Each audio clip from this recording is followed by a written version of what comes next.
Yang di Zoom bisa dengar? Oh, tapi dok, terdengar jelas dok. Jelas ya? Oke, bismillahirrahmanirrahim. Assalamualaikum warahmatullahi wabarakatuh.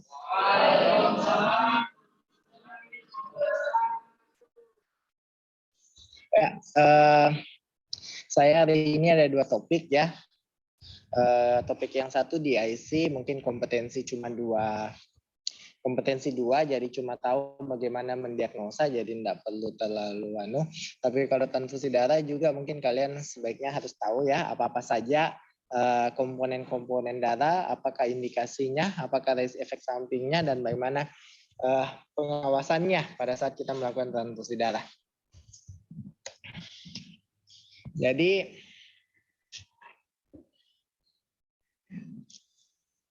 terlambat ya.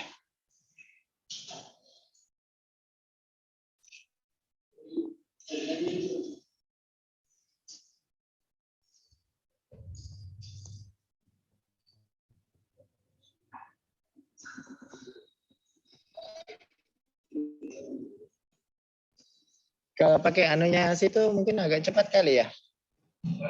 Coba. Hah? Bisa coba pindahkan. Ada test disk. Ada test disk.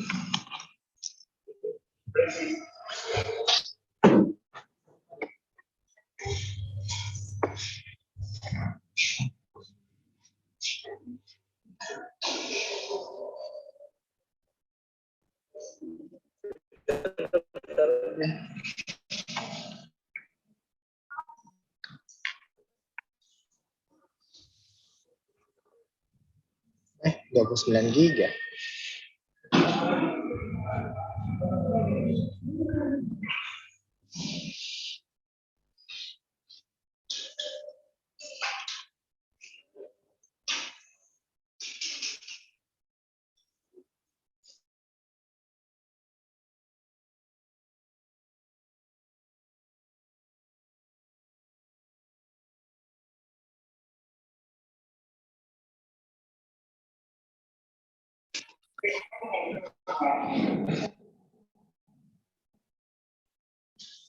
Itu yang keluar-keluar itu kamu atau saya?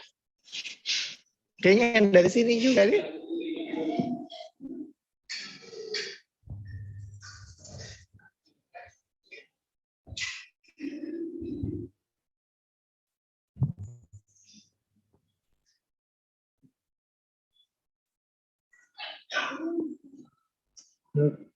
Saya tidak tahu yang jelek jaringanmu atau jaringanku.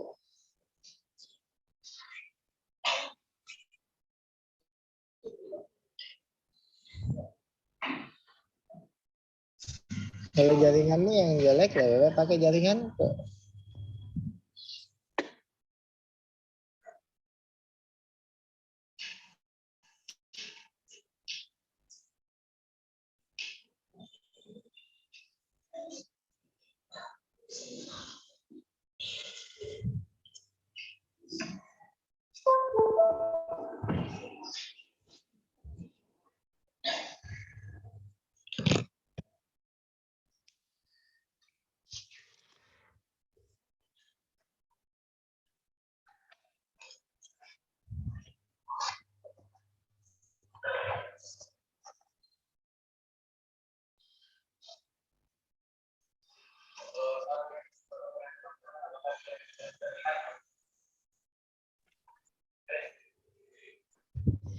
Sudah terlihat.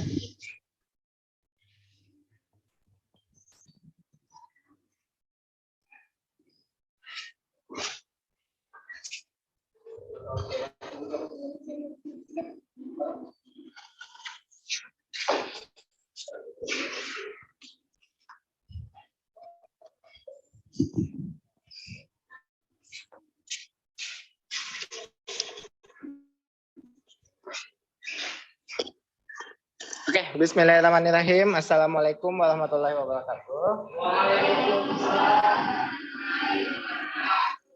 Suara saya jelas deh di Zoom.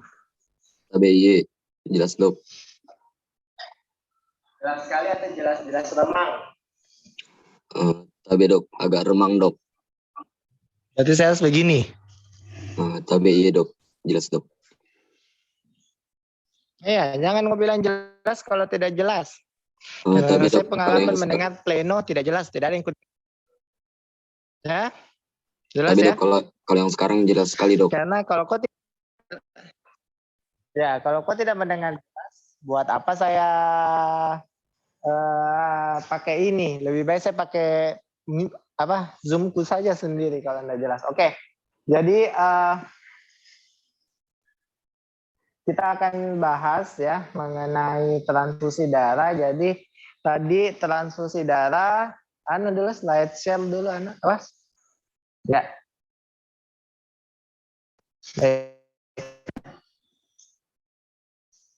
Ya, jadi transfusi darah adalah tindakan medis yang bertujuan untuk mengganti komponen darah yang berkurang ya.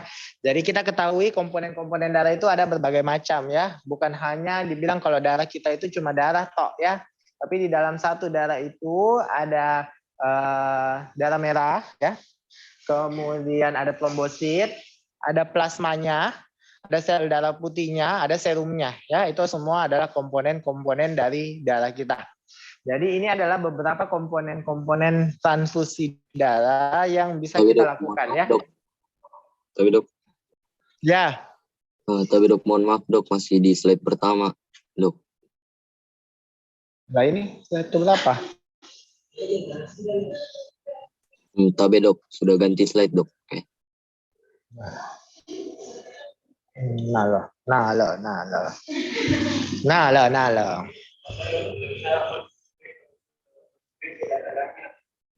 Kalau kamu screen terganti. Kalau screen tidak terganti. Terus saya bisa melihat. Nah, kalau begini terlihat nggak yang di zoom? Yang di zoom terdengar nggak? Terlihat nggak? Iya, terlihat dok. Apa yang kau lihat? Tapi dok, transfusi darah adalah tindakan medik yang bertujuan mengganti komponen darah yang berkurang. Oke. Kalau begini kelihatan.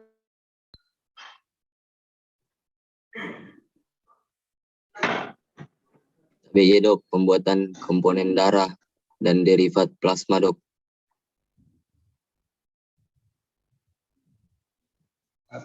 Slide lagi.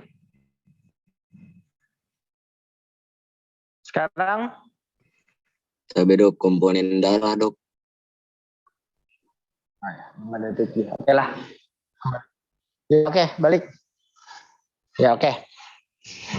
Jadi di sini kita bisa lihat ya berbagai macam komponen darah. Ada untuk transfusi ya, kita ada mengenal istilahnya whole blood (WB) ya.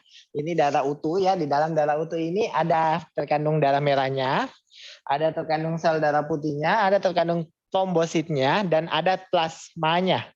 Ya, jadi semua darah yang ada di dalam tubuh kita itu langsung diolah tanpa dikeluarkan hal-hal yang tidak perlu ya. Kemudian ada yang darah endap ya, packed red cell. Jadi dia cuma sel darah merahnya saja yang diekstrak. Tapi walaupun begitu, ini tetap ada kandungan plasma, ada tetap kandungan yang lain, tetapi dia lebih kaya sel darah merah. Ya, nanti kita lihat apa yang dipakai ini semua. Kemudian wash red cell ini berarti dicuci. Jadi yang tadi sel darah merah ini lebih dibersihkan lagi supaya hanya mengandung betul-betul sel darah merah. Kemudian ada namanya trombosit konsentrat. Ya, trombosit konsentrat ini berarti hanya diambil yang bagian trombositnya. Yang sel darah merahnya apa kalau karena mungkin tidak dibutuhkan bisa dibuang ya, atau dipindahkan ke sel darah merahnya. Jadi packed red cell, jadi dibagi darah packed red cell sama trombosit konsentrat saja. Ya, dan kelamaan besar saya punya ini. Bisa mengangkat berat. Kemudian ada namanya fresh frozen plasma. Jadi ini diambil hanya dari plasmanya saja, ya. Jadi di dalam plasmanya itu kita mengetahui plasma darah itu ada pembekuan darah, ada zat-zat pembekuan darah. Jadi itu ada. Kemudian ada cryoprecipitate, itu adalah bagiannya lagi dari fresh frozen plasma ya. Jadi ini adalah komponen-komponen darah. Mungkin nanti kalau kalian jadi dokter jaga diminta tolong untuk membuat transfusi, ini semua yang bisa dilakukan ya untuk transfusi darah. Tapi yang paling sering nanti kalian di puskesmas mungkin cuman whole blood, packed red cell, sama trombosit konsentrat, kasus-kasusnya yang paling sering ya. Jadi nanti kita lihat fungsinya kapan dipakai ya, slide. Nah, pembuatan komponen darah dan derivat plasma ya. Jadi ketika kita mendapat satu darah dari pasien ya, dia akan dilakukan screening dulu ya, dites untuk HIV, hepatitis B, hepatitis C ya. Ya, jadi ini akan dites HIV-nya, hepatitis B, hepatitis C, sifilis ya, penyakit-penyakit lain. Akan dites juga golongan darahnya dengan resusnya ya. Jadi dulu kan cuma golongan darah apa saja, tapi juga golongan darah dan resus ya. Jadi kalau ada yang bilang O positif, itu berarti golongan darah O, resus positif. O negatif, golongan darah O, resus negatif. Kemudian fenotip-fenotip yang lain, antibodi terhadap sel darah merah, kemudian sitomegalovirus, malaria, dan lain-lain ya. Harusnya idealnya sih seperti ini. Jadi seharusnya darah yang keluar itu betul-betul bisa dinyatakan keamanannya terbebas dari ini. Idealnya. Tapi tidak tahu juga, biasa di Indonesia kadang-kadang ada yang miss ya. Kadang miss HIV-nya, kadang miss malarianya. Jadi tetap ada kasus saya malaria, orang Makassar, tidak pernah kemana-mana, nggak pernah ke daerah Papua, tapi diagnosa malaria. Setelah dilakukan anamnesa lebih dalam, ternyata ini pasien pernah riwayat transfusi darah beberapa bulan sebelumnya. Jadi dia terinfeksi malaria dari transfusi. Ya, jadi itu bisa terjadi. Jadi saya sampai hampir bilang, wah mau dilaporkan ke dinas kesehatan ini, orang Makassar bisa kena malaria. Padahal harusnya tidak ada kasus malaria di Makassar. Ternyata dia mendapatkan malarianya dari transfusi darah. Ya, jadi ini harusnya dites semua ya. Kemudian ya dari ketika sudah kita dapat donor ya, nanti dia akan dibagi ya, dibagi untuk bagian darah merahnya, dibagi untuk bagian plateletnya, dan dibagi untuk fresh frozen plasma ya. Jadi prosesnya, jadi satu darah bisa untuk darah merah,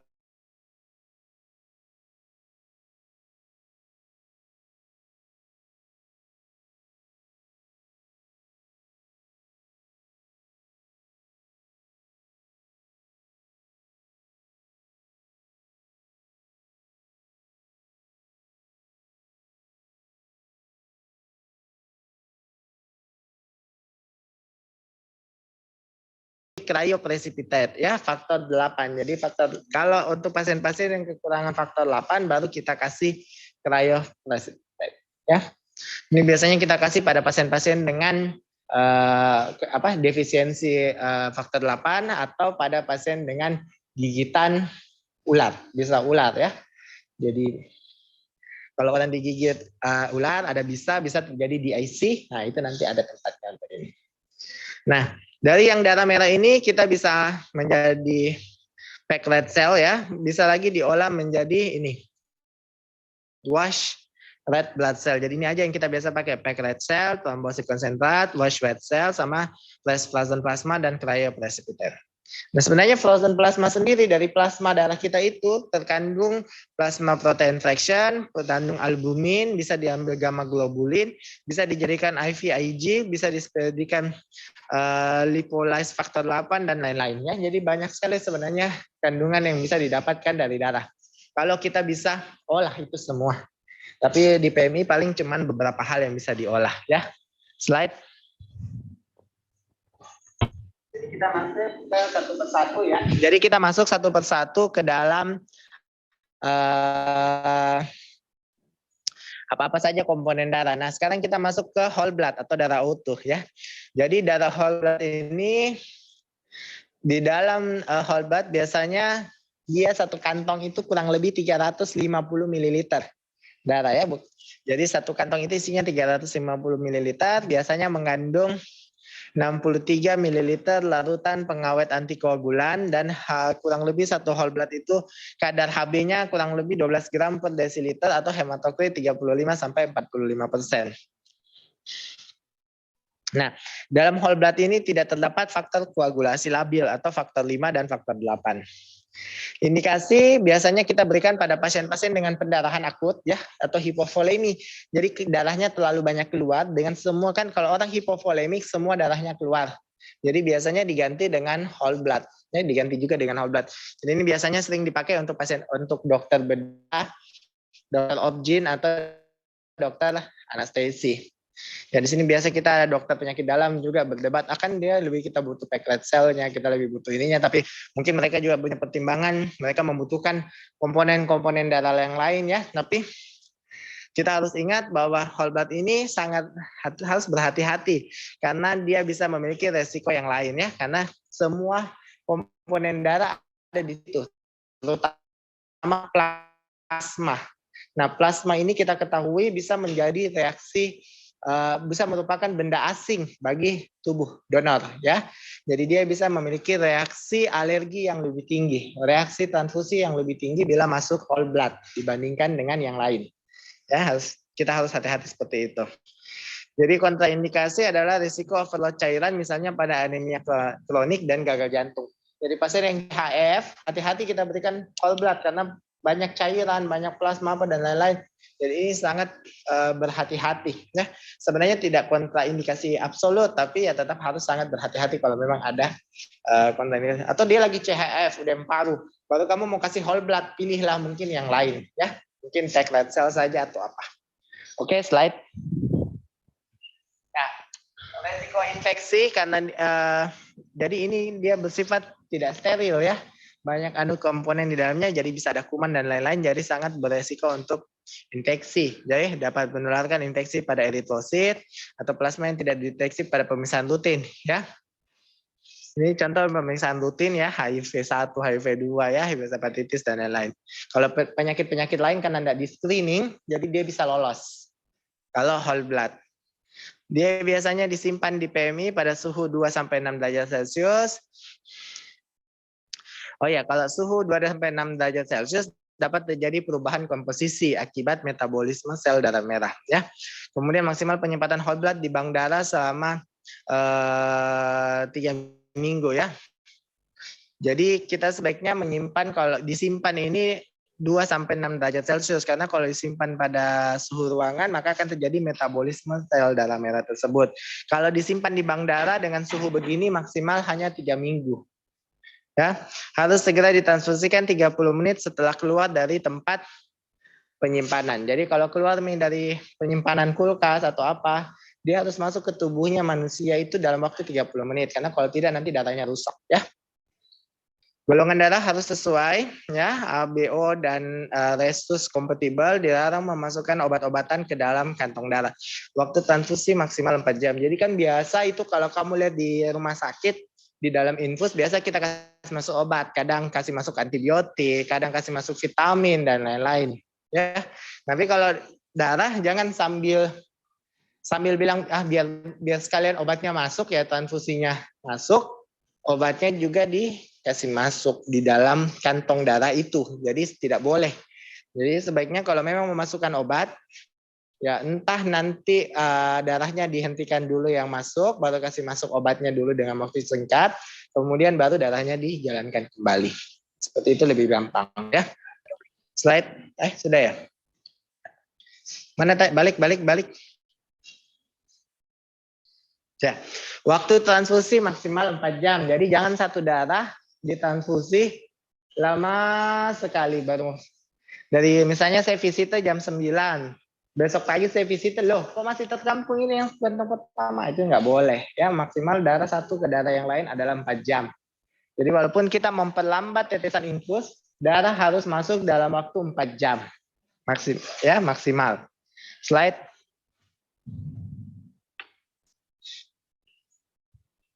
Yang kedua adalah packed red cell ya, darah endap ya. Jadi pada darah endap ini biasanya terdiri dari 250 ml eritrosit dengan jumlah plasma yang minimal. Di dalam satu kantong itu kurang lebih konsentrasi Hb-nya 20 gram per 100 desiliter ya. Dengan hematokrit sekitar 55-75%. Jadi darahnya memang pekat dengan sel darah merah. Ya, ini memang indikasinya adalah pengganti sel darah merah pada anemia. Bisa juga diberikan pada anemia karena pendarahan akut selain setelah diresusitasi cairan dan koloid, pemberian koloid ya. Jadi indikasinya ini adalah hanya untuk mengganti sel darah merah yang rusak. Jadi kalau misalnya Hb-nya 8, anemia penyakit kronik, mau ditransfusi, pilihlah ini. Jangan pilih ya. Jadi pasien misalnya riwayat melena, pendarahan saluran cerna, mau ditransfusi darah, pilihlah ini ya. Tensinya stabil, tensi apa-apanya stabil. Tidak ada tanda-tanda dekompensasi berat, boleh kita pilih ini untuk menaikkan Hb sampai 10 ya. Kemudian hati-hati, tetap bisa terjadi resiko infeksi dan cara penyimpanan sama dengan whole blood. Pemberian sama juga dengan whole blood, jadi maksimal harus habis dalam waktu 4 jam. Kemudian dikeluarkan, kalau sudah keluar maksimal dipakai 30 menit. Dan penambahan infus cairan normal salin. Normal salin itu adalah NaCl 0,9%. Ya, jadi cairan infus mungkin kalau di sini jarang sebut normal salin, mungkin di sini lebih biasa sebut NaCl atau RL ya. Kalau normal salin itu NaCl 0,9% dengan infusetnya memperbaiki aliran transfusi, jadi dipercepat. Biasanya dikasih dulu NaCl ya supaya dia bisa, karena kan dia pekat ya. Jadi itu darahnya itu bisa mepet-mepet lah begitu kalau misalnya jalan. Waktu transfusi maksimal 4 jam kecuali pasien dengan CHF, AKI atau gangguan ginjal ya. Biasanya itu memang kadang kita biasanya membutuhkan lebih lambat masuknya. Tapi kalau saya pribadi nggak apa-apa bisa 4 jam. Yang penting ada pemberian misalnya diuretik sebelum transfusi supaya mengurangi overload, resiko overload ya. Slide. Yang ketiga adalah wash erythrocyte, wash red cell ya. Wash red cell ini biasanya dia terdiri dari volumenya kurang lebih 260 mili, hematokrit 0,57 liter per liter ya. Leukositnya kurang dari 1 kali 10 pangkat 5, plasmanya kurang ya. Jadi dia betul-betul eritrosit ya. Yang telah dicuci, sangat-sangat bersih dari plasma dan sel darah putih. Jadi resiko terjadi antibodi reaksi transfusi itu kurang, kecil sebenarnya.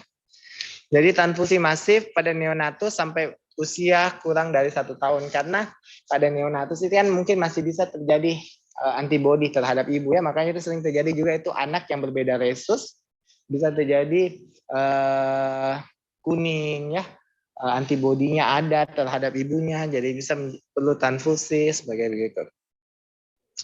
Kemudian atau pada transfusi intrauterin, anaknya diketahui ada masalah lah pokoknya ya, dan butuhkan transfusi langsung di dalam kandungannya. Belum lahir ini anaknya.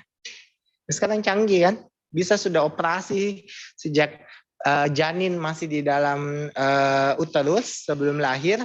Jadi pada saat dia lahir diharapkan bagus. Jadi banyak sekali sekarang tindakan-tindakan preventif pada saat sudah diketahui anaknya cacat sejak intrauterin, dia langsung koreksi sebelum lahir. Kan ada yang bilang nanti lahir baru dikoreksi, tapi ini tidak, ada yang sudah dikoreksi anaknya, diberlakukan pembedahan sejak dia di dalam uterin ya. Jadi sekarang itu kemajuan kedokteran itu sudah canggih. Kemudian penderita dengan anti imunoglobulin A atau defisiensi imunoglobulin A dengan riwayat alergi transfusi berat. Jadi biasa ada pasien yang diketahui kalau ini di transfusi kemungkinan reaksinya berat ya. Atau misalnya ada yang kompatibel ya, yang non kompatibel. Jadi walaupun golongan darahnya sama, resusnya sama, tetapi dilakukan pemeriksaan kompatibilitas dari PMI tetap masih ada positif ya, incompatible. Apalagi yang incompatible mayor, kan ada incompatible minor, mayor ya, sama autokontrol yang positif. Jadi itu banyak sekali sekarang di screening pada PMI. Jadi kalau incompatible itu, jadi misalnya dia sudah teskan darahnya ini, diteskan ke darah yang akan penerima, apakah akan terjadi reaksi atau tidak. Tapi itu reaksi in vitro, bukan reaksi in vivo. Kita tahu ya, in vitro itu berarti dilakukan di cawan, di apa ya. Kalau in vivo dilakukan yang di manusia, karena apapun itu proses di manusia itu kompleks. Banyak hal tidak jelas bisa terjadi di manusia. Jadi secara in vitro misalnya bisa terjadi, tapi di in vivo biasanya tidak terjadi. Ada hal-hal seperti itu. Contohnya saja misalnya kalau kita melakukan skin test. Dulu itu kan itu biasa. Sebelum mungkin yang pernah dirawat sebelum masuk antibiotik katanya di skin test dulu, dites dulu alergi di tangan, di kulit. Tapi ini sekarang juga sudah mulai pertentangan dari para dokter bilang hal itu nggak perlu. Kenapa? Karena darah itu kan nanti antibiotik masuk ke darah, bukan masuk ke kulit. Bukan disuntikan dari kulit, bukan dia diinjeksi di kulit, baru nanti dia akan meresap ke dalam tubuh kita. Karena dia ternyata bisa saja kalau di sini negatif, ternyata masuk darah tetap alergi. Atau di sininya dia positif, masuk di darah, nggak terjadi alergi apa-apa. Jadi banyak hal yang bisa terjadi di dalam tubuh manusia. Jadi oleh karena itu biasa muncul itu incompatible, minor atau mayor. Tapi kalau misalnya minor mungkin ada reaksi kecil. Kalau mayor biasa ada reaksi besar di cawan. Tapi hal-hal seperti itu yang nanti perlu dilakukan inform consent kepada pasien bahwa akan kemungkinan terjadi reaksi alergi. Tetapi kalau memang perlu banget transfusi tergantung dari pasiennya. Ya. Jadi harus pasiennya yang memutuskan. Kalau dia bilang setuju untuk transfusi, maka kita lakukan transfusi dengan kewaspadaan. Kalau misalnya terjadi reaksi, kita harus siap mau dikasih apa. Kalau tidak terjadi reaksi, alhamdulillah. Karena biarpun juga gitu, kadang mayor tidak terjadi juga alergi reaksi. Tapi kalau memang ada tanda-tanda kemungkinan tidak cocok, biasanya kami memilihkan wash red cell. Jadi kalau sudah ada kemungkinan reaksi alergi yang sangat besar pada pasien, kita akan memilih wash red cell, wash erythrocyte, ya. Dan ini adalah indikasinya. Jadi pernah ada riwayat reaksi transfusi pada saat misalnya 6 bulan yang lalu. Sekarang mau ditransfusi lagi. Dokter yang sekarang takut nih nanti ternyata ditransfusi sesak lagi. Atau terjadi anafilaktik kembali. Nah kalau misalnya terjadi seperti itu, lebih baik kita untuk keamanannya pilih wash red cell tapi tetap dengan inform consent ke pasien. Bukan berarti kalau kita pilih ini reaksi alerginya kecil. Ya, tetap ada dengan reaksi yang lebih tapi kemungkinan lebih kecil daripada packed red cell atau whole blood. Jadi ini pilihannya kalau ada riwayat alergi sebelumnya. Kontraindikasinya adalah defisiensi imunoglobulin A yang belum pernah mendapatkan transfusi komponen darah sebelumnya. Jadi kalau masih baru pertama kali pasien dengan defisiensi imunoglobulin A baru mau pertama kali mendapatkan transfusi, belum pernah ada riwayat transfusi sebelumnya, dan semua hasil darah menyatakan bisa, masukkan aja dulu packed red cell yang sel darah merah endap dulu. Kecuali sudah ada bukti sebelumnya ada alergi, baru kita kasih ini. Ya, defisiensi imunoglobulin A yang tidak pernah mengalami reaksi alergi terhadap komponen darah sebelumnya, kemudian belum diketahui mempunyai antibodi anti imunoglobulin A dan tidak pernah mengalami reaksi transfusi berat terhadap eritrosit sebelumnya. Ya. Jadi kalau sudah ada riwayat dulu alergi, makanya kalau mau transfusi tanya dulu baik-baik, pernah ditransfusi darah atau tidak? Aman enggak waktu ditransfusi kemarin?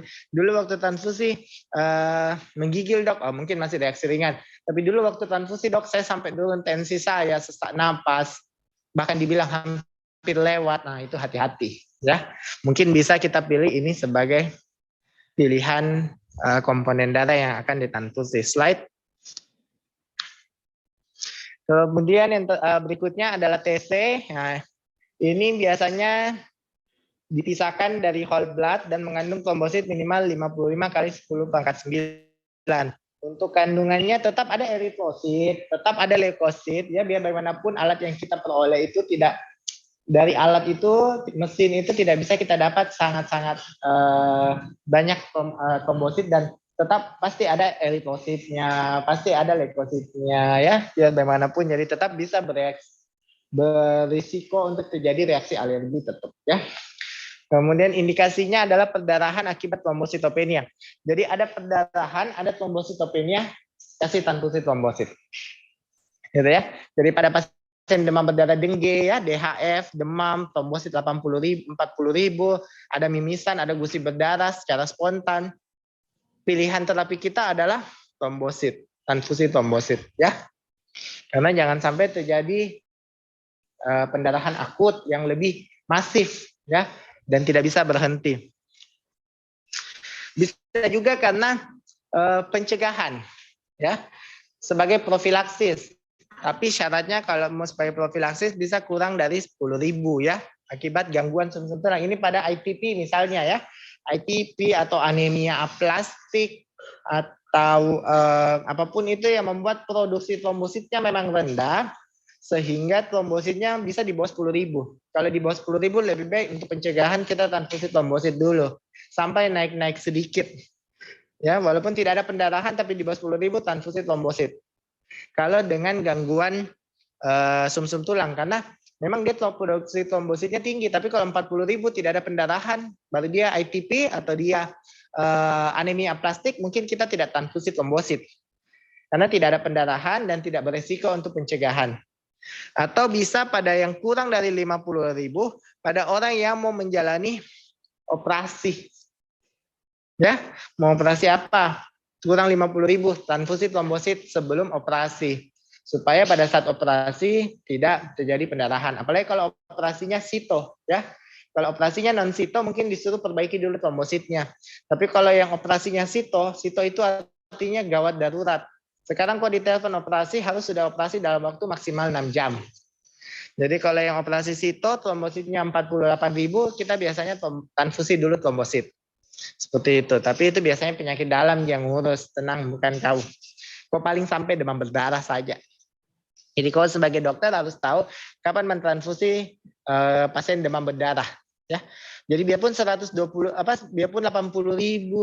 tapi demam berdarah tapi pasien baik-baik saja ya jangan usah dulu buru-buru transfusi trombosit. 80.000 ada pendarahan mimisan aktif transfusi trombosit. Karena ada trombositopeni, ada perdarahan. Biar trombositopeni tidak ada perdarahan, hati-hati. Kalau trombositnya kurang dari 25.000 pada pasien DHF, kita perlu pikirkan dulu, lebih banyak manfaat transfusi atau lebih banyak kerugian transfusi, ya. Karena selama DHF-nya masih ada ya, biar kita kasih masuk darah tetap pasti turun. Jadi tujuan transfusi trombosit pada pasien demam berdarah bukan menaikkan trombositnya, tapi mencegah pendarahannya atau menghentikan perdarahannya. Bukan menaikkan trombositnya, karena selama masih ada virusnya, masih ada patofisiologi penyakit DHF-nya terjadi, trombosit itu pasti akan masih cenderung turun. Ya, seperti itu. Kontraindikasi adalah ITP tanpa pendarahan. Tadi saya jelaskan ya, kalau ada gangguan sumsum tulang, ada proses penyakit kronik ITP, tidak ada pendarahan, hati-hati dalam transfusi. Ya, karena kalau kita memberi transfusi dari luar, maka tubuh kita kan ini ITP ini kan immune thrombocytopenic purpura. Mungkin sudah belajar ya, sudah dijelaskan ya kuliahnya sama siapa? Dokter Nadira ya. Tidak ada yang penyakit dalam ya, menjelaskan ya, tidak ada jadi ya. Jadi kalau Dokter Nadira sudah jelaskan mengenai apa itu ITP, jadi itu kan imun ya, terbentuk antibodi terhadap trombosit. Nah, kalau misalnya kita kasih trombosit lagi dari luar, tubuh saja sendiri menyerang. Apalagi trombosit dari luar, nah serang juga lagi. Jadi bisa saja terjadi reaksi alergi yang lebih berat, reaksi transfusi yang lebih berat karena tubuhnya sendiri saja bisa diserang dengan antibodinya, apalagi trombosit dapat dari luar. Jadi hati-hati pemberian trombosit pada pasien ITP, kecuali ada indikasi yang mendesak. Kontraindikasi pada DIC yang tidak diterapi, trombositopenia terkait sepsis hingga terapi definitif dimulai atau pada hipersplenisme. Jadi pokoknya lihatlah manfaatnya transfusi atau tidak. Jadi saya biasanya clue-nya adalah pendarahan. Ada pendarahan DIC, transfusi trombosit. Ada pendarahan ITP, transfusi trombosit. Ya, mungkin itu clue-nya. Slide. Ya. Kemudian jadi dosisnya itu adalah 1 unit TC per 10 kg berat badan. Jadi kalau misalnya berat kita 50, mungkin kebutuhan trombosit kita untuk menaikkan trombosit adalah kurang lebih 5 unit ya. Biasa lebih banyak, makanya transfusi trombosit itu bisa 6 kantong. Itu pun juga syukur-syukur kalau naik 15.000. Alhamdulillah. Karena konon katanya 1 unit itu bisa meningkatkan trombosit 20 sampai 40.000. Konon secara teori. Mungkin kalau yang tidak ada penyakit-penyakitnya. Tapi kalau misalnya ada DHF, ada ITP, kalau kasih masuk 5 unit saja masih bisa turun. Masih bisa. Dok, sudah transfusi. Ya, berapa sekarang trombositnya? Turun, Dok. 30.000. Iya, mungkin. Karena masih ada proses ya. Jadi memang itu tujuannya. Makanya kita punya tujuan transfusi itu adalah mengurangi pendarahan atau pencegahan pendarahan. Jadi peningkatan trombosit kurang efektif. Jalan gini toh. Kurang efektif kalau ada kondisi-kondisi seperti splenomegali, DIC, dan sepsis. Komplikasi yang terjadi pada transfusi bisa terjadi febrile non-hemolitik dan reaksi alergi urtikaria jarang terjadi ya. Slide. Ini kalau biasanya anunya ya, infus transfusi set ya. Kemudian yang berikutnya adalah fresh frozen plasma. Ya, jadi plasma beku segar. Ini didapatkan dari plasma yang dipisahkan dari satu kantong whole blood ya. Dibekukan pada suhu minus 25 derajat Celcius atau lebih. Terdiri dari faktor pembekuan stabil, albumin, dan imunoglobulin, faktor 8 minimal 70% dari kadar plasma yang segar normal. Ya. 1 frozen plasma kurang lebih 60 sampai 180 ml. Jadi cepat habis ini.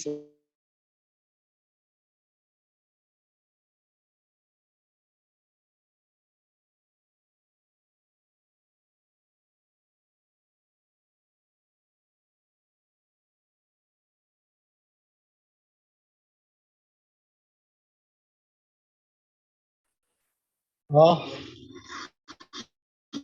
gimana minta tadi saya hilang? Ya, di mana tadi saya menghilang? Ya udahlah. Jadi deskripsinya plasma dipisahkan dari satu kantong whole blood, saya ulang ya. Dipisahkan dari satu kantong whole blood maksimal 6 jam, dibekukan pada suhu 25 derajat Celcius dan terdiri dari faktor pembekuan, albumin, imunoglobulin, faktor 8 ya. Dan volumenya biasanya hanya 60 sampai 180 ml.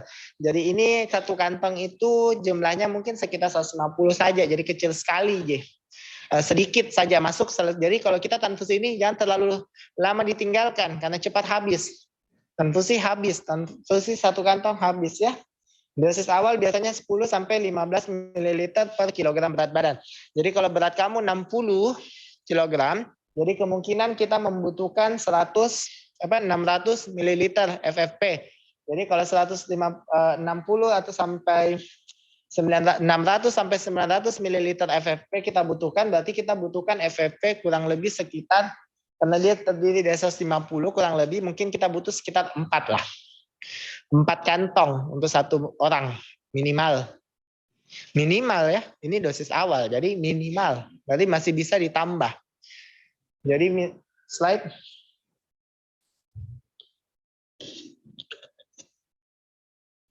Pegel.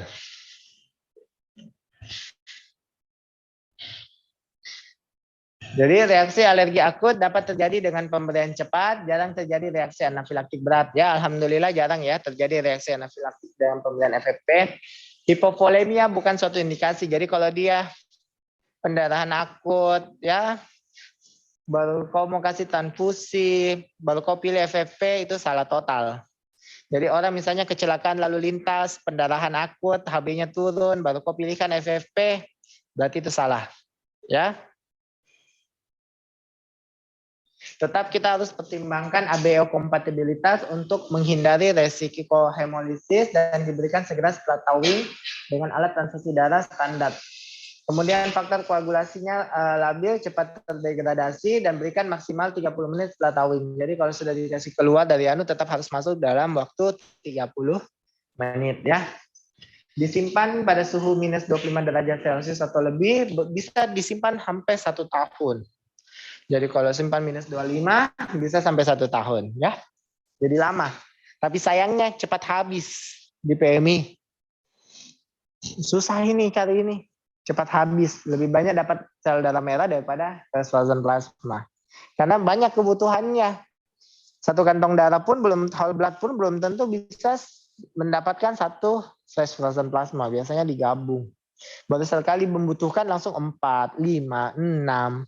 Itu pun besoknya minta lagi 4. Besoknya minta lagi 4.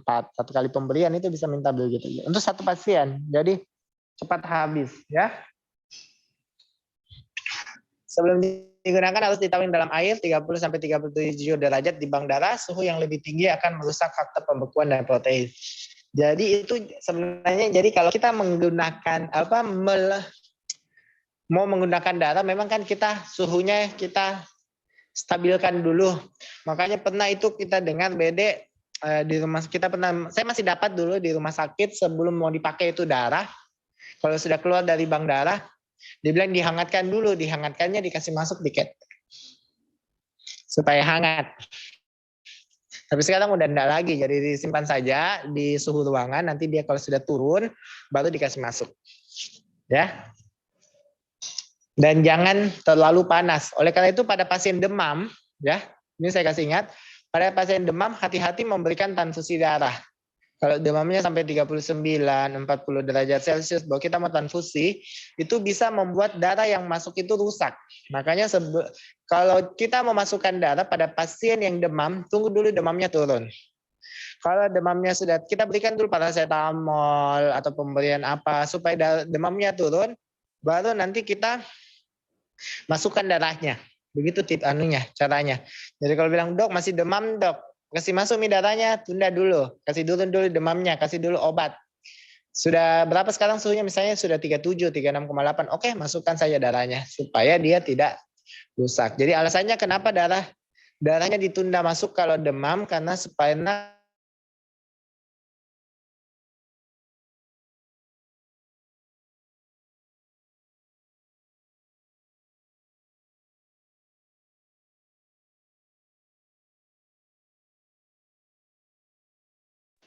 pemeriksaannya PT, APTT-nya memanjang dengan faktor 8 yang menurun, berarti kita bisa berikan juga, selain flash frozen plasma, kita bisa berikan cryoprecipitate. Kalau ada clue-nya faktor 8-nya menurun, berarti butuh cryoprecipitate. Kalau cuma sampai PT, APTT yang memanjang, biasanya masih butuh flash frozen plasma. Tahu ya apa itu PT, APTT?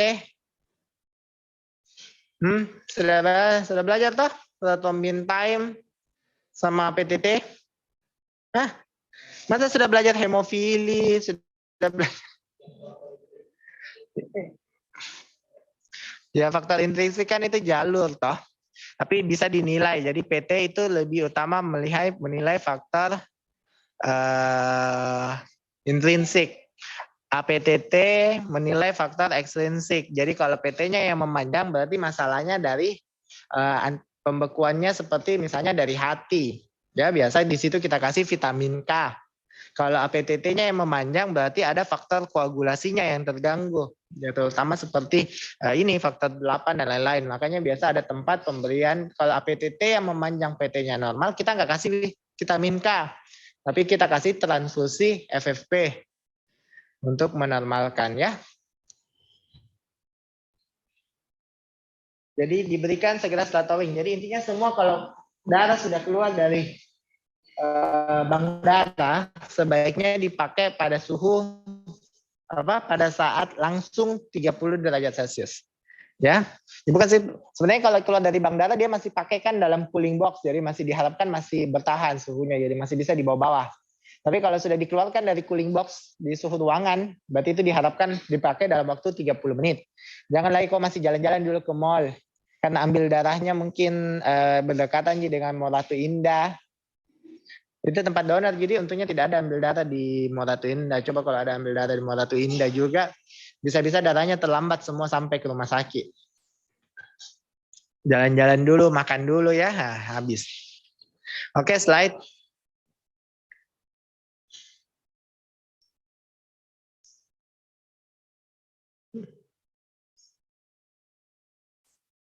Sudah?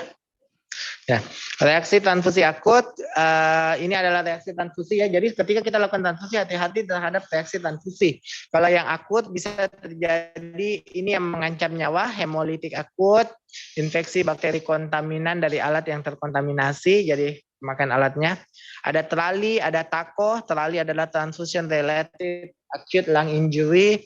TACO transfusion associated circulatory overload dan reaksi alergi berat dan anafilaksis. TRALI itu berarti parunya yang istilahnya rusak paru gara-gara transfusi dan antibodi dan lain-lain, maka parunya itu maka keluhannya biasanya sesak napas. Jadi kalau ada sesak napas setelah transfusi, kita harus pikirkan dua. TRALI, TACO, atau anafilaksis. Ada wheezing, tensinya turun, takikardi, kesadaran. Tapi kalau dia mengeluh cuma sesak napas, TRALI atau TACO. Cuma bedakannya ya, kalau TACO berarti tanda-tanda udem paru. Berarti defense-nya meningkat, udem, ada rongkinya basah ya, yang seperti udem paru. Kalau TRALI biasanya dia sesak tanpa tanda-tanda overload, tidak ada peningkatan DVS ya, berarti betul-betul kerusakan dari paru saja. Kalau untuk laboratorium membedakannya TRALI TACO kita periksa NT pro BNP. Jadi kalau BNP-nya meningkat berarti itu pasti dari jantung. Berarti TACO. Kalau BNP-nya normal kemungkinan besar dari TRALI. Jadi kalau TRALI dikasih steroid, kalau TACO dikasih diuretik. Jadi dikasih kencing, keluarkan cairannya karena overload. Jadi kita keluarkan dengan cara diuretik. Slide. Ini kalau infeksi bakteri yang kontaminan ya, terdapat kontaminan, kita kasih antibiotik ya. Nggak usah untuk kalian, karena nanti saya tidak dapat pekerjaan kalau kalian juga tangani. Kalian itu bisa menangani 140 penyakit loh, luar biasa loh. Saya masih lebih sedikit. Kalau kalian sudah tangani, ya saya nggak kebagian. Yang beginian juga saya nggak kebagian. Hebat kalian kalau nanti tangani ini. Ya sudah, slide nggak usah, nanti kalian bingung. Jadi kalian penting tahu ya, ada ini, oh reaksi transfusinya ini. Mau diapain nih kalau tidak reaksi transfusi? Rujuk dah ke dokter penyakit dalam. Alhamdulillah. Reaksi hemolitik akut ya, biasanya ini ya yang paling sering ya. Hemolisis ya, inkompatibilitas sel darah merah dengan antibodi anti-A, anti-B ya. Jadi ini kalau kita transfusi ABO yang tidak sesuai, ternyata dibilang, ya itu hati-hati sekali kalau kita mau transfusi darah ya. Kalau salah bisa, wow. Jadi penting kalian tahu dulu golongan darah kalian, baru nanti kalau sudah pasti tahu, nanti kalau dibilang, oh golongan darahnya, kenapa beda ya? Coba dicek ulang lagi, siapa tahu salah. Tapi tidak, memang benar, 2 kali diulang, ya berarti mungkin yang kemarin yang salah, yang cek golongan darah. Tapi ya hati-hati aja karena itu masih bisa terjadi dan memang ada pernah mendengar terjadi ya. Pasiennya merasa golongan darahnya B, dari PMI bilangnya dicek nggak tahu yang mana yang salah waktu itu ya, pasiennya yang lupakah atau ternyata memang PMI bilang enggak, memang dicek karena kan walaupun pasien bilang B, pada saat di PMI itu dicek kembali golongan darahnya seseorang ya, jadi tetap dicek.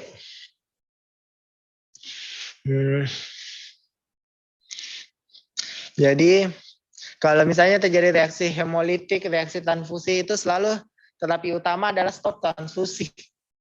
Jangan dilanjutkan transfusinya, habis ditransfusi tiba-tiba terus. Nah itu seperti itu ya. Pertahankan akses vena, resusitasi dengan cairan kristaloid. Bila hipotensi menetap, pertimbangkan pemberian inotropik.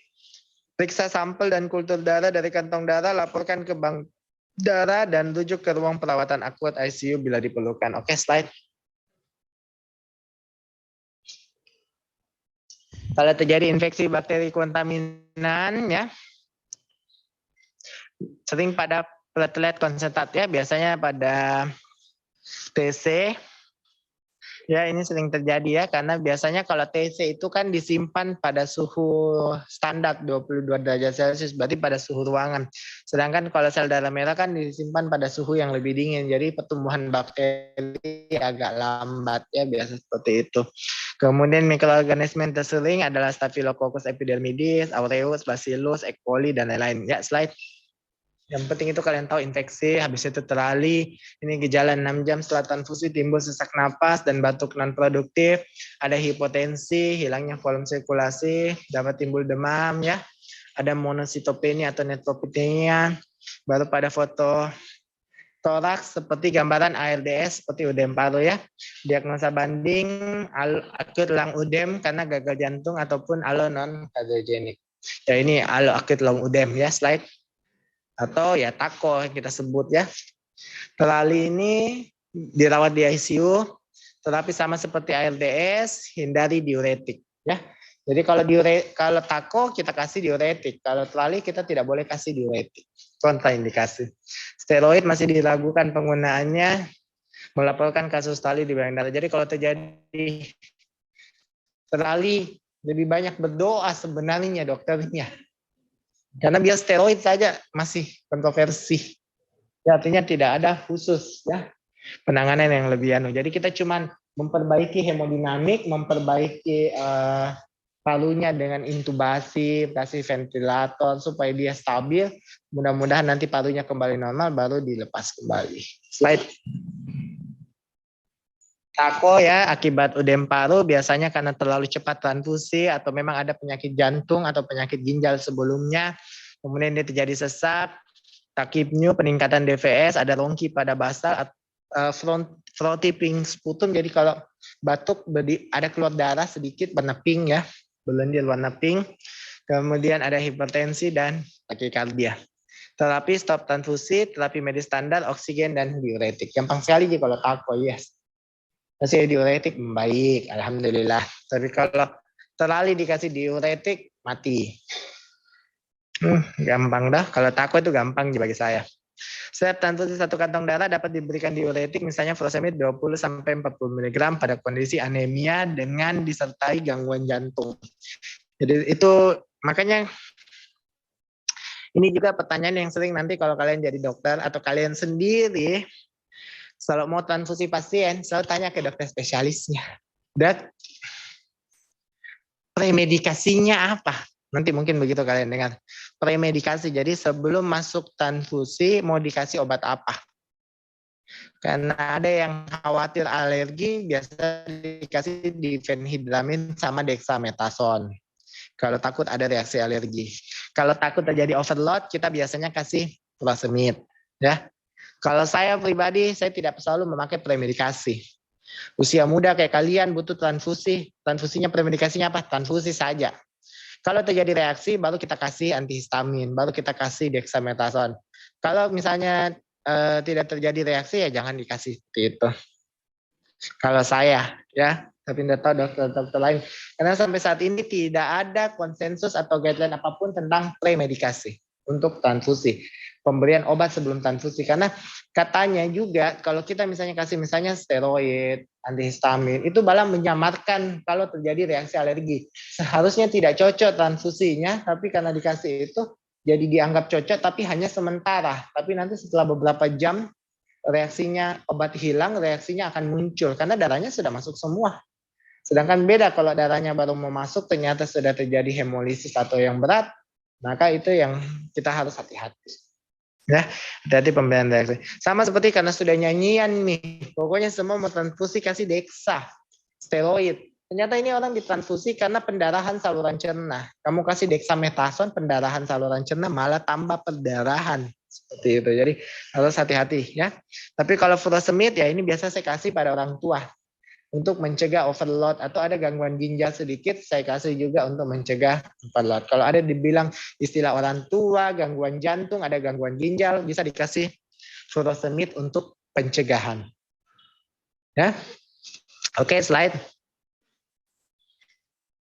Reaksi alergi yang paling berat adalah anafilaktik ya, mungkin sudah tahu anafilaktik ya karena histamin, MAS, DELIS, kemudian terjadi reaksi berat.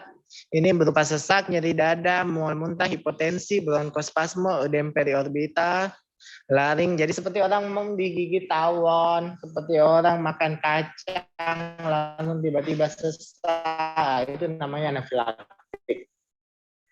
Ya, slide.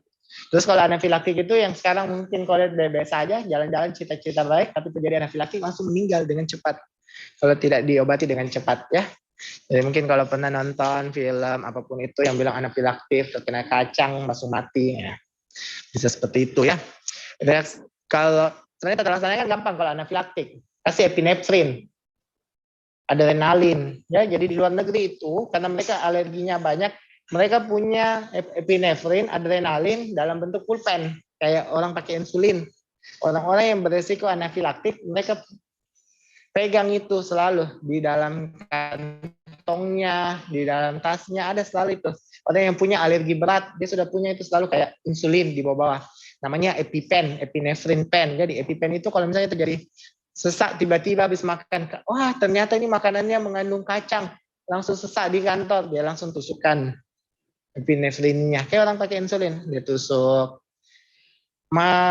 Tiba-tiba misalnya kena debu berat, nafas sampai mau sesak, mau langsung dia suntik seperti itu. Ada yang seperti itu ya. Jadi itu caranya. Gampang sih sebenarnya. Tapi kalau reaksi alergi ringan ya kita biasanya kasih antihistamin dulu. Ya.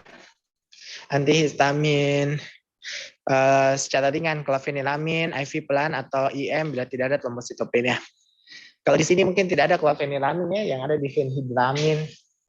IV, saya tidak pernah lihat clofenilamin yang IV. Biasanya clofenilaminnya yang tablet. Tapi kalau yang IV yang bisa kita berikan adalah difenhidramin. Slide. Kemudian FNHTR, febrile non-hemolytic transfusion reactor. Jadi ada demam, menggigil ya. Jadi pada saat transfusi demam menggigil ya, ini contohnya ya, biasanya dihentikan sementara atau diturunkan kecepatan transfusi, kemudian diberi antipiretik seperti paracetamol, kasih dulu paracetamol, habis itu baik ya sudah, lanjut lagi transfusinya, begitu saja caranya. Tidak mengancam jiwa tetapi mengganggu, biasanya itu pasien kan kalau ditransfusi, dok menggigil, ya. Nah, capek lagi tangan kiri kok pindah lagi ke tangan kanan.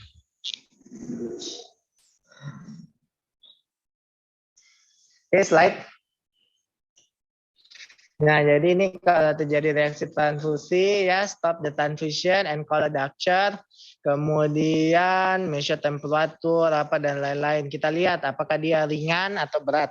Kalau terjadi urtikaria, alerginya kita lihat ringan atau berat. Kalau ringan dikasih antihistamin saja dulu, dihentikan. Kalau sudah membaik bisa dilanjutkan kembali. Kalau memang semakin berat keluhannya, hentikan saja transfusinya, nggak usah dikasih. Kemudian kalau ada demam, kalau ringan ya kita kasih yang biasa saja. Kalau dia yang parah, sebaiknya langsung dihentikan transfusi ya. Jadi nanti kalian bisa lihat apa-apa yang dilakukan kalau terjadi ini semua. Ya, curiga ini kah, curiga alergi berat, curiga kalau alergi berat ini yang dilakukan. Kalau misalnya curiganya overload syndrome, ini yang dilakukan, diberikan furosemid 40 sampai 80 mg intravena pada pasien itu ya. Oke, slide. Nah, itu tadi yang akut. Jadi pada transfusi langsung terjadi. Kalau ini adalah reaksi transfusi lambat. Jadi bukan berarti kalau kalian sudah transfusi pasien langsung pulang. Lihat-lihat dulu ya, sama seperti orang divaksin, disuruh tunggu setengah jam. Tapi kalau orang habis transfusi, tunggu dulu beberapa saat sebelum kita pulangkan ya. Bisa saja dia, atau mungkin dia muncul beberapa minggu setelahnya ya. Jadi misalnya terjadi penyakit ya, transmisi penyakit, atau HIV, apa penyakit-penyakit lain. Kemudian ada pasien hemofili ya, hemofili salah, talasemi. Talasemi itu kan terapinya transfusi berulang, maka dia akan terjadi penumpukan iron karena darah, nah, lysis dari iron, jadi Fe-nya meningkat, ferritinnya meningkat, semuanya meningkat, jadi dia kelebihan zat besi di dalam tubuhnya. Makanya biasa terapinya dikasih kelasi iron. Ya, iron chelating. Mungkin kalau kalian sudah dengar hemofili, talasemi dijelaskan sama dokter Nandita kayaknya biasa yang jelaskan. Maka itu bisa salah satu terapi untuk mencegah kelebihan besi di dalam tubuhnya adalah iron chelating ya. Ada juga delayed transfusion reaction, slide. Kalau delayed hemolitik tersering karena antibody ya, reaksi hemolitik lebih dari 24 jam. Terapinya pemeriksaan kadar Hb, hapusan darah, periksa dulu ya. Mencari hemoglobin urea, kemudian mencari yang lain-lain lah, masih screening dan dilaporkan ke Sabre karena sudah transfusi nih, mau dia apa lewat nih. Jadi kita sekarang penanganannya menghentikan semua itu reaksi-reaksinya. Slide. Kalau post transfusion purpura diterapi dengan pemberian IVIG dosis tinggi. Sebenarnya sih saya tidak terlalu penting cara melakukan terapinya karena yang penting kalian tahu adalah reaksinya. Tapi kalian juga harus tahu ada beberapa hal yang kalian harus tahu mau diapain itu pasien kalau muncul yang reaksi begini. Kalau yang reaksi begini saya tidak terlalu penting, tapi yang reaksi akut yang kalian harus tahu karena kalau yang akut itu kan mengancam nyawa. Jadi itu pasti tidak mungkin nih sempat kau rujuk ki. Jadi kau harus tahu mau diapain. Kayak misalnya orang sesak habis transfusi, masa kau mau bilang rujuk mie dulu? Saya tidak tahu mau diapain ya. Mesti harus ada tanda-tanda awal dulu sebelum kalian rujuk. Oke, slide. Ini iron overload ya. Ini diberi iron chelation ya, desferrioxamine selama 5 kali per minggu. Jadi pada pasien-pasien talasemi selalu transfusi darah berulang, akhirnya terjadi over iron ya. Slide. Selesai. Oke. Ada yang mau ditanya untuk transfusi? Dari Zoom ada yang mau ditanya untuk transfusi?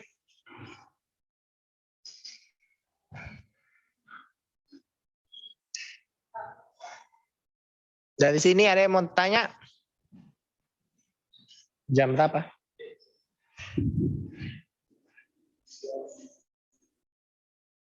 Setengah 5 ya? Hah? 4.40 ya, setengah 5 lewat 40 jadi saya bingung.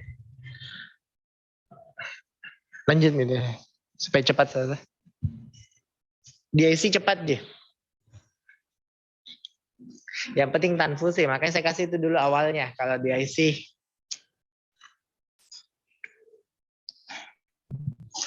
DIC nanti intinya kalian harus tahu sebentar saya. Oke, slide. Oh ya, jadi ini kita akan belajar mengenai slide DIC ya, disseminated intravascular coagulation ya, atau koagulasi intravaskular disaminata, KID bahasa Indonesianya. Tapi bahasa kerennya di luar negeri bilangnya DIC ya. Jadi kita biasanya juga lebih sering bilangnya DIC. Nah, kalau orang lokal nggak tahu apa KID apa KID nggak tahu. Tapi kalau DIC mungkin orang semua tahu ya. Jadi DIC itu adalah pembekuan intravaskular secara menyeluruh. Jadi secara bahasa Indonesianya disseminated intravascular coagulation. Jadi koagulasi pembekuan intravaskular diseminasa ya secara menyeluruh. Jadi terjadi pembekuan di semua pembuluh darah secara holistik dari atas sampai bawah. Jadi hampir terjadi pembekuan darah dimanapun. Ini merupakan gangguan pada pembekuan darah dan biasanya didapat dan kelainannya merupakan kelainan sistemik yang trombohemoragik. Jadi ada trombosis, ada hemoragik. Jadi clue-nya DIC, cuma intinya adalah clue-nya DIC ada proses trombosis dan proses hemoragik yang terjadi secara bersama-sama. Kalau orang trombosis tidak mungkin pendarahan, ya kan? Kalau orang hemoragik tidak mungkin trombosis. Tapi kalau terjadi trombosis di suatu tempat baru terjadi hemoragik di tempat yang lain, maka ini adalah DIC. Ya. Jadi misalnya dia terjadi trombosis di kaki. Ada pembuluh darah di kaki yang trombos. Terus terjadi pendarahan dari hidung, mulut, dan telinga. Berarti ada pendarahan di mana? Ada trombosis di mana? Karena secara kalau kalian belajar itu laju pembekuan darah, ya bagaimana terjadi proses pembekuan, terjadi trombosis maka pendarahan akan ditekan, ya. Jadi pendarahan kalau terjadi akan memicu trombosis supaya pendarahan berhenti. Jadi tidak mungkin terjadi trombosis bersama-sama dengan pendarahan. Jadi kalau terjadi trombosis bersama-sama dengan pendarahan, maka ini adalah proses patologis yang sangat mengancam nyawa. Jadi kalau kita mendapat kasus DIC, segera rujuk. Kenapa kalau kalian tidak rujuk, meninggal dengan cepat? Ya, karena saya saja juga tidak bisa, belum tentu saya bisa menangani DIC ini. Perlu sekali penanganan khusus. Ya, jadi kalau kalian mendapatkan ada infak tapi pendarahan, wih kok bisa infak pendarahan? Di misalnya pendarahan hematom di semua badan baru dia infak. Hati-hati, itu mungkin dia DIC, ada kondisi DIC, oke? Jadi kalau ada trombosis dan hemoragik secara bersama-sama, maka kita pikirkan satu DIC. Hampir selalu disertai dengan adanya penyakit primer yang mendasarinya. Jadi kalau kita diagnosa DIC, cari penyakit primernya. Dia ini tidak jalan sendiri, pasti ada penyebabnya. Tidak mungkin terjadi DIC tanpa penyebab yang lain. Jadi penyebab yang paling tersering nanti akan sebentar saya tunjukkan. Oke, slide. Slide cepat.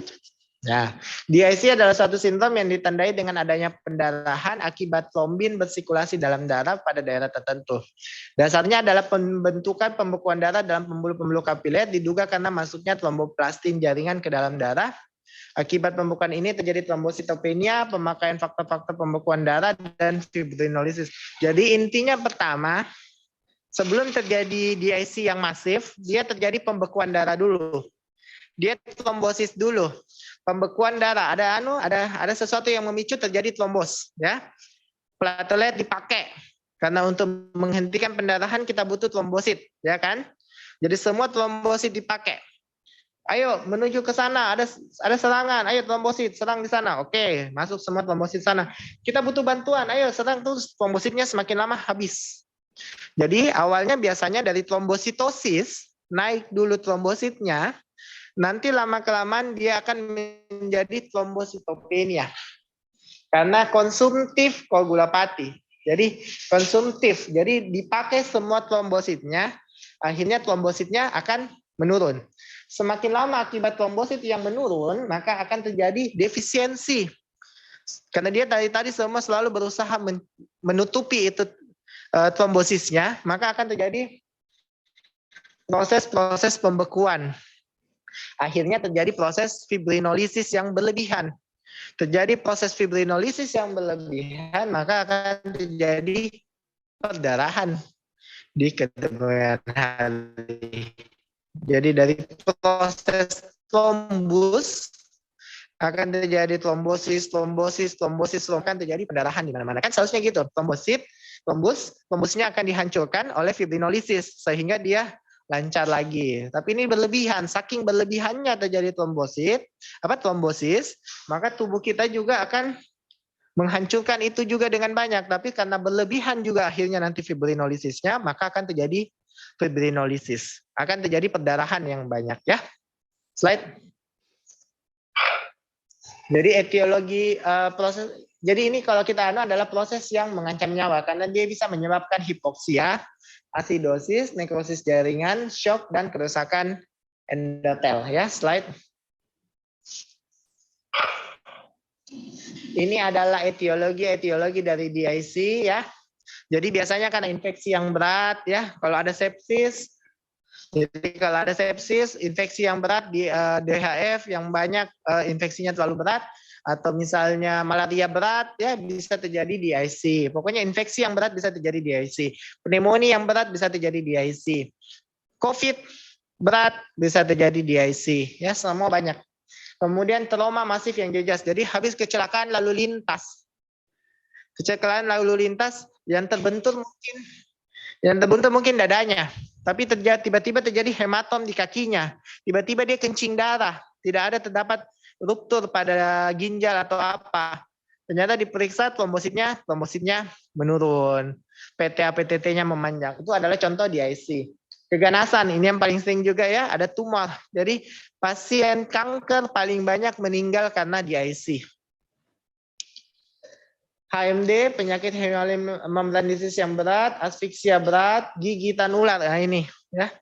Biasanya kalau digigit ular matinya karena di IC.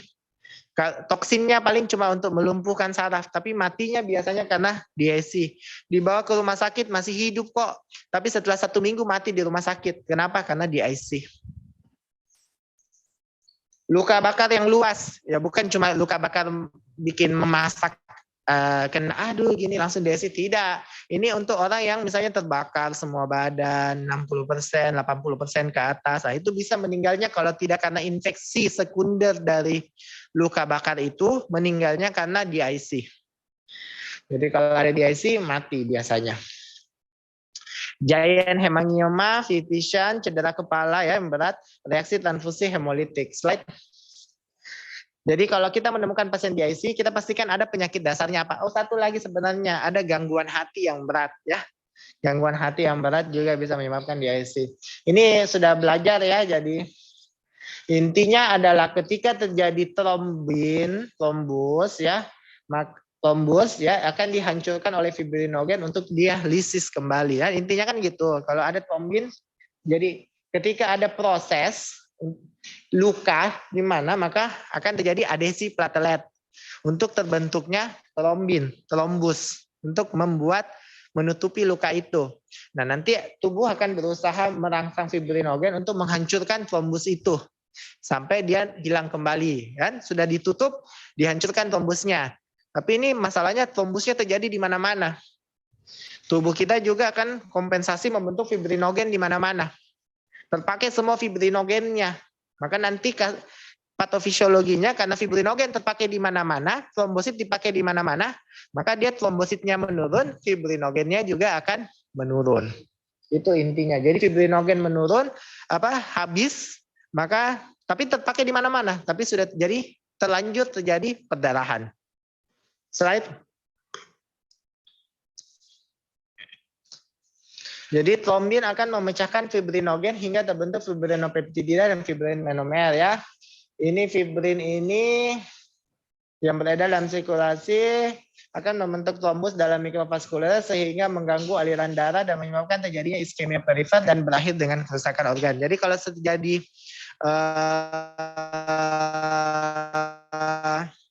benang-benang fibrin, trombus di mana-mana ya, maka akan menyebabkan ya namanya trombosis. Maka aliran darah tidak bisa sampai situ. Kalau dia trombusnya di jantung, maka infak.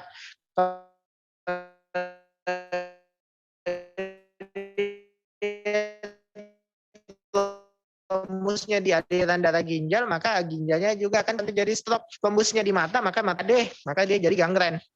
Seperti itu. Slide. Nah, karena fibrin dideposit dalam mikrosirkulasi, trombosit terperangkap dan diikuti trombositopenia karena dipakai semua.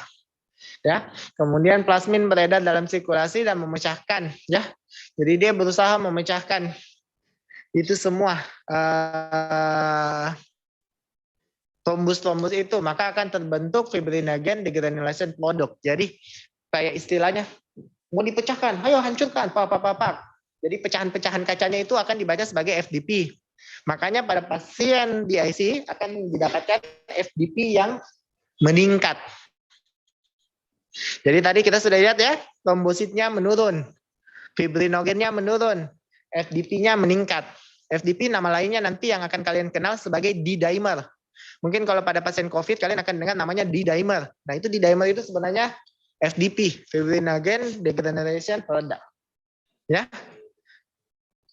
D-dimer itu D-dimer ya, D-dimer ya. Nah, hasil degradasi fibrinogen dapat bergabung dengan fibrin membentuk fibrinogen monomer larut yang merupakan dasar reaksi parakoagulasi untuk uji garis dan uji protamin seperti ini. Tidak penting. Slide. Jadi intinya akan terjadi aktivasi sistem koagulasi. Jadi pembekuan dulu, konsumtif, trombositnya habis, kemudian akan diikuti fibrinogennya juga habis, kemudian akan terjadi depresi prokoagulan, jadi dikurangi ini yang prokoagulan, tapi sudah terlanjur habis. Yang banyak sekarang untuk fibrinolisisnya yang menghancurkan, akhirnya terjadi defek dari fibrinolisis. Semakin lama juga akan habis, jadi habis trombosit, habis fibrinolisis. Jadi ada trombosis, ada pendarahan secara bersama-sama. Slide.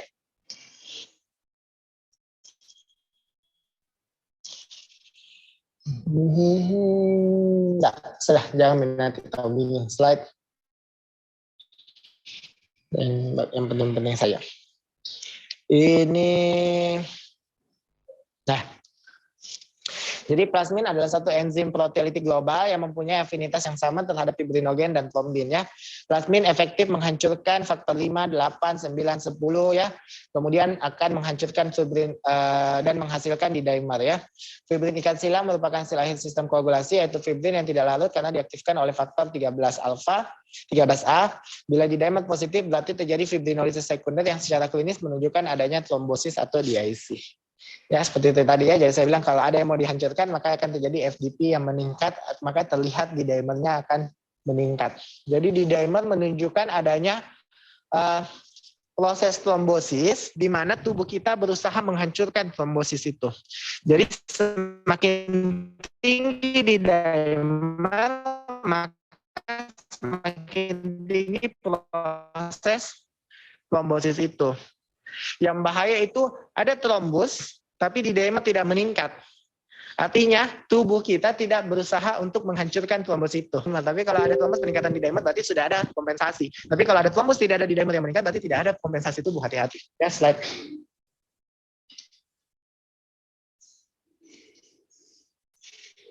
Ya, jadi nanti intinya plasmin menyebabkan lisis faktor pembekuan 5, 7, dan 10 sehingga terjadi defisiensi faktor pembekuan yang menyebabkan pendarahan ya. Intinya pokoknya nanti dari koagulopatif konsumtif, kemudian nanti dia akan pokoknya itu kau ingat tadi jalur pathway-nya trombus harus dihancurkan oleh plasmin apa dan lain-lain yang akhirnya nanti pokoknya harusnya fibrinolisis menyebabkan trombusnya hilang. Tapi kalau fibrinosisnya yang berlebihan maka akan terjadi pendarahan. Intinya seperti itu. Saya simpel-simpel karena kalau mau dijelaskan secara nanti kalian bingung lagi, apalagi jam-jam mau pulang, mau bobo. Slide. Ya, jadi fibrinogen pada pasien DIC biasanya akan terjadi peningkatan dulu kadar fibrinogen, ya. Kemudian akan terjadinya trombosis pada pembuluh darah kecil dan sedang, ya. Kemudian ini juga fibrin, ketidakcukupan pembersihan fibrin, dia akan ditunjukkan dengan penurunan dari FDP yang akhirnya akan juga menyebabkan terjadinya trombosis. Jadi awalnya itu dia ini dulu, peningkatan dulu ini semua. Peningkatan di dimer ya, FDP fibrinnya meningkat, fibrinogennya. Jadi fibrinogen meningkat akan menyebabkan fibrin, terbentuknya fibrin. Nah, fibrin ini akan juga menyebabkan terjadinya trombosis. Nanti ini yang harus dihilangkan ya, benang-benang fibrin ini mau dilisiskan oleh plasmin. Oke, slide. Jadi adanya stimulasi faktor-faktor tisu ya, tisu faktor, endotel, kemudian akan terjadi pembentukan trombin, akan terjadi intravaskuler, kemudian terjadi trombosis. Kalau trombin ini akan menyebabkan aktivasi pada plasminogen, kemudian akan terjadi pembentukan plasmin, kemudian plasmin ini akan akhirnya mau dihancurkan oleh fibrin ya. Akhirnya dia dilakukan fibrinolisis dan fibrinolisis yang meningkat akan terlihat peningkatan dari fibrinogen degradation product ya, yang akhirnya akan menyebabkan pendarahan.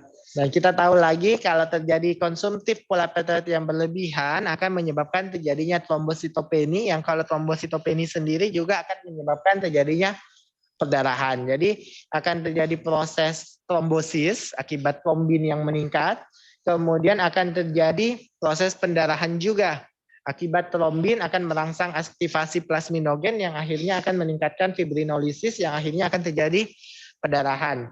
Trombin ini pun akan menyebabkan terjadinya konsumtif platelet. Jadi pemakaian platelet yang berlebihan sehingga terjadi trombositopenia dan akhirnya pendarahan. Nah, ini intinya patofisiologinya. Ada stimulus, terjadi trombin generation, trombus, akhirnya trombin kan namanya trombin trombus. Jadi memicu trombus, akhirnya terjadi trombosis intravaskuler yang berlebihan. Trombin akhirnya harus dihancurkan. oleh proses fibrinolisis dengan cara aktivasi plasminogen, plasmin, kemudian terjadi fibrinolisis. Fibrinolisis akan menyebabkan terjadinya peningkatan FDP, ya, produk penghancuran fibrin tersebut, dan akhirnya menyebabkan terjadinya pendarahan. Selain itu, trombin ini juga akan menyebabkan konsumtif platelet yang akhirnya terjadi trombositopenia dan akhirnya pendarahan. Jadi intinya pendarahan dan trombosis. Ya, slide. Berarti internet saya lebih bagus kan daripada di kampus. Dari tadi tidak pernah mati kan? Iya. Berarti bagaimana mau hybrid kalau masih internetnya masih lambat? Apa kalau di rumahmu semua ditanya, maaf Dok, jelek jaringan saya. Alasan lah. Padahal nggak tahu. Jadi ini ya, kalian ingat ya beberapa etiologinya tadi saya sudah sebutkan, slide. Nah. Jadi manifestasi klinis intinya adalah terdapat keadaan yang bertentangan secara bersama-sama. Ada trombosis, ada pendarahan secara bersama-sama. Jadi kalau kamu misalnya kemarin pemilu contohnya Pak Prabowo dan Pak Jokowi itu kan berpisah-pisah, tidak boleh ditemukan secara bersama-sama. Sekarang ini ada bersama-sama. Jadi keadaan yang bertentangan ya. Pada saat ini saya tidak tahu, kemarin bertentangan, tidak bisa ditemukan bersama-sama ya. Nah, contohnya begitu aja. Jadi kalau ada misalnya sekarang misalnya ya, kalau misalnya ada presiden Rusia dan mungkin ada presiden Ukraina, kalau bisa ada di satu keadaan tertentu, bisanya ini sama-sama, hati-hati. Berarti ada sesuatu, ya kan? Kalau sekarang dia jauh-jauhan layak. Kalau kau musuhan sama si A, ya kita tidak boleh musuhan ya. Tapi contohnya kalau ada orang musuhan ya antara si A dan si B, kalau ada si A datang ke sini, tidak boleh datang si B. Tapi kalau si A dan si B satu ruangan bersama-sama, pasti kita bilang, tumbennya. Bukan sesuatu yang rutin. Jadi kalau kau dapat trombosis dan pendarahan yang bersama-sama, itu bukan sesuatu yang rutin. Ada kondisi pendarahan dan trombosis bersama-sama, langsung pikirkan DIC. Hati-hati, bisa-bisa mati nih pasienku dalam cepat. Nah, pendarahan lebih umum terjadi daripada trombosis. Trombosis umumnya ditandai dengan iskemia jari-jari tangan dan lain. Jadi pada pasien DIC cenderung nanti kelihatan sebenarnya pendarahannya, manifestasi pendarahan lebih jelas daripada manifestasi trombosisnya. Ya.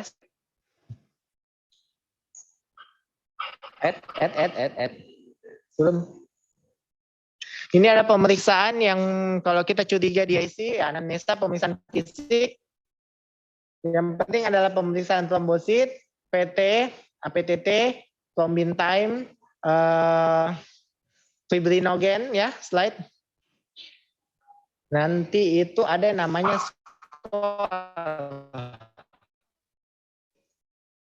ya, ini adalah sensitivitas dan spesifitas untuk menilai DIC. Jadi 100%, spesifiknya 27 ya. Kalau fibrinogen tidak sensitif tetapi spesifik ya. Kemudian trombosit sensitif tapi tidak spesifik. D-dimer sensitif kurang spesifik.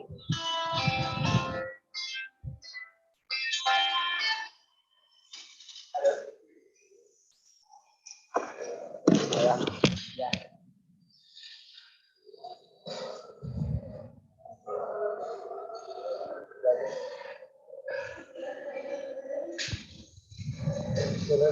Itulah.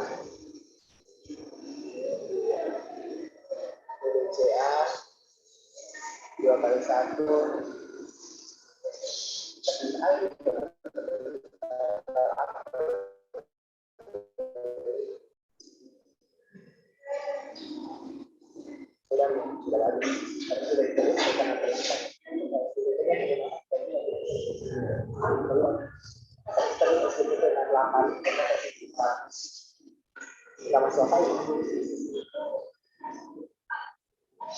biasanya begitu secara akur, kasih BCA dan satu.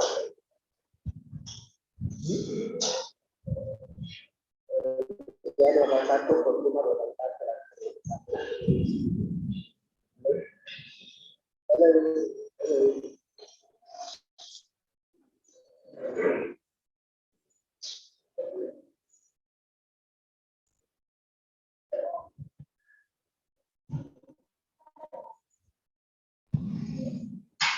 Cek saja. Ayo, lanjut slide. Saya mau langsung yang slide mana yang slide yang paling penting. Nah ini. Lihat nih.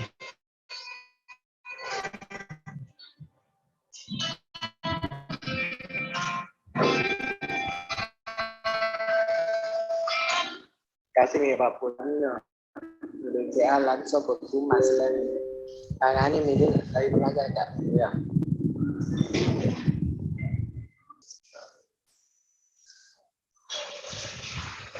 Ya, ini yang lebih penting ya, skor DIC, karena diagnosa kalian sampai diagnosa, kalian harus tentukan diagnosa. Jadi, cara menentukan diagnosa DIC adalah melakukan skor DIC ya, menghitung skor DIC. Jadi, kita lihat dulu resikonya, apakah memang ada faktor yang bisa mencetuskan DIC. Jadi, ada kehamilan, ada penyakit kehamilan juga bisa ya menyebabkan DIC, ada penyakit hati yang berat, ada infeksi yang berat, riwayat trauma yang berat, luka bakar, atau ada keganasan, digigit ular. Ada itu semua kita lakukan scoring. Ya, scoringnya dengan cara menilai trombosit, PT, fibrinogen, dan FTP atau D-dimer. Ini saja. Ada scoringnya ya. Nanti kita lihat jumlah skornya lebih dari 5 sesuai dengan DIC, kurang lebih besar sama dengan 5. Ya, dianggap DIC sugestif kalau kurang dari 5. Jadi kalau kau curiga DIC, tapi skornya belum sampai 5, mungkin masih sugestif. Berarti belum tentu kamu bisa singkirkan. Namanya kecurigaan. Ini kan cuma scoring, ya. Tapi kalau scoringnya lebih besar sama dengan 5, pikirkan langsung DIC. Sudah, ini pasien dalam kondisi DIC. Tapi baik-baik, jangan tunggu dia memburuk. Ya, slide. Jadi kalau kau dapat, misalnya ini scoringnya ya, kalau trombositnya lebih dari 100.000, scoringnya 0, 50.000 sampai 100.000, skornya 1, trombositnya kurang 50.000, skornya 2. Jadi hafal ini. Kalau ini akan masuk ujian dalam bentuk kasus. Semua ujian kalian itu bentuknya kasus, tidak ada bentuknya pertanyaan. Yang termasuk dalam ini adalah, jadi kalian sudah harus bisa menganalisis.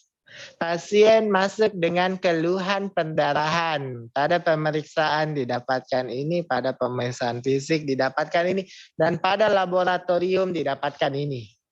Hitung maka scoring enggak? Ya. Jadi itu bentuknya itu kasus. Dilarang kami lagi memberi soal yang tidak benar mengenai ini adalah, nah itu dilarang lagi. Kalau kok ada bang soal mau bilang begitu, jangan kau pelajari. Tidak begitu nih soal. Jadi kasih kok kasus. Kayak tadi misalnya laki-laki datang dengan pendarahan, HB-nya begini, tindakan yang saudara lakukan adalah, berarti reasoningnya. Bagaimana kalian berpikir? Makanya itu kalian PBL. PBL kan dilihat dari masalah, kalian nanti akan bahas. Ya, jadi ini bukan saya tanya. Bila PT lebih dari 3 detik, maka skor DIC-nya berapa? Enggak. Cari. Baik belajar yang mana. Ya ada kasusnya nanti ya. Jadi hafal ini ya. PT-nya memanjang kurang 3 detik, di dimernya kurang 500. Ini tergantung anunya ya, skornya apa? Satuannya. Ada yang satuannya 500, 1000, 1500. Ada yang satuannya 0, di dimer 0,5. Jadi tergantung saja satuan. Jadi kalau dia nilai normalnya di bawah 0,5, berarti di dimernya ini dia hitung yang 500. Jangan nanti nilainya 1,6 karena kau bilang oh masih di bawah 500. Ya, jadi tergantung satuannya. Nah, rumah sakit itu punya masing-masing lab itu punya masing-masing. Fibrinogen ya. Jadi intinya adalah semakin tinggi semakin rendah trombosit, semakin tinggi di dimer dan semakin panjang PT dan semakin rendah fibrinogen, maka DIC. Tadi kan saya sudah jelaskan kan patofisiologinya, trombositnya akan turun, di dimernya akan meningkat, kemudian fibrinogennya akan menurun. Pasti akan terjadi resiko perdarahan. Ya, selain itu pasti ada pendarahan. Jadi pasti PT kan pasti cenderung pemanjangan perdarahan. Yang ini trombosis ya. Jadi akan DIC. Jadi inilah kenapa itu yang dipakai scoring. Alasannya karena tadi kalau fibrinogen itu spesifik untuk DIC, tapi kurang sensitif sayangnya. Jadi dia jarang bisa mendeteksi secara dini. Jarang bisa. Tapi kalau ada fibrinogen yang rendah, hampir pasti DIC. Nah, makanya kita gabung semua pemeriksaan untuk dibentuk skor dan akhirnya dibuat skor, didapatkan skor yang sangat mendekati kalau kondisi DIC. Jadi ini skornya. Skor lebih besar sama dengan 5 sesuai dengan DIC, kurang dari 5 sugesti DIC. Ya, slide. Penanganan DIC ya tangani penyakit dasarnya, ya. Tangani sepsisnya, tangani luka bakarnya, tangani hipovolemiknya, tangani kehamilannya, komplikasinya apa dan lain-lain, ya. Misalnya kehamilan, orang ibu hamil langsung terjadi DIC, terminasi, lahirkan anaknya, entah biar kalau meninggal ya mau diapa, karena itulah penyebab DIC-nya. Karena dalam etik kedokteran, selamatkan ibunya dulu baru anaknya. Itu prinsipnya di kedokteran, ya, ibunya dulu baru anaknya. Jadi apapun yang kita lakukan, ibunya harus selamat dulu, anaknya belakangan memang. Cuma biasanya pasiennya, ibunya selalu anaknya tolong diselamatkan. Ibunya yang rela berkorban. Dari kita kedokteran, nah itu nanti bisa jadi masalah etik, ya. Juga antara menyelamatkan ibu atau menyelamatkan anak nanti. Tapi kalau apapun itu jalannya, nanti pasti mentoknya adalah selamatkan ibunya daripada anaknya. Sama pada pasien lupus, kita obati ibunya. Kalau dipilih nanti obat ini bisa menyebabkan anaknya cacat atau apa, itu belakangan. Ibunya dulu, ya, seperti itu biasanya. Jadi kita atasi penyakit dasar, baru mengganti faktor koagulasi yang kekurangan. Jadi kalau misalnya pendarahan, PTA, PTT-nya memanjang, terapinya beri FFP, beri cryoprecipitate. Kalau misalnya trombositnya juga menurun, kasih transfusi trombosit juga, ya. Tapi bukan diberi HB-nya dulu. Jadi, tapi bisa beri juga HB-nya, bisa. Kalau saking pendarahannya akibat DIC, anemia, trombositnya rendah, FFP-nya apa, APTT-nya PTA-PTT-nya meningkat, kita bisa kasih packed red cell, bisa kasih fresh frozen plasma, bisa kasih trombosit. Oke, slide. Ini tadi saya sudah jelaskan, ya. FFP mengandung 100% semua konsen plasma, ya. Slide. Cryoprecipitate untuk faktor 8, slide. Sudah kayaknya. Nah, prognosis tergantung pada etiologi, penanganan terhadap penyakit primernya, juga penanganan terhadap keadaan koagulopatinya. Jadi sangat-sangat tergantung ini semua. Tapi DIC umumnya buruk. Kalau terjadi DIC umumnya buruk, biasa mudah meninggal. Jadi harus segera penanganan. Slide. Slide selesai kayaknya. Oke. Terima kasih. Ada pertanyaan? Jadi DIC ini kalau nggak salah kompetensi 2, jadi kalian cukup tahu patofisiologi dan mendiagnosa. Mendiagnosa kan artinya, ya itu tadi scoringnya kalian harus tahu. Jadi nanti kalau didapatkan kasus ini, bisa terjadi scoring begini, apakah sudah termasuk DIC atau bukan. Kalau termasuk DIC, apa yang harus terjadi, dirujuk ke atau apa, dan lain-lain. Oke, ada yang mau ditanya? Zoom, ada yang mau ditanya?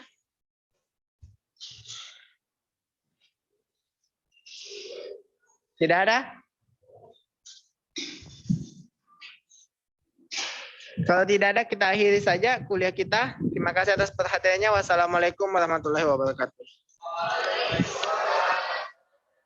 Waalaikumsalam warahmatullahi wabarakatuh.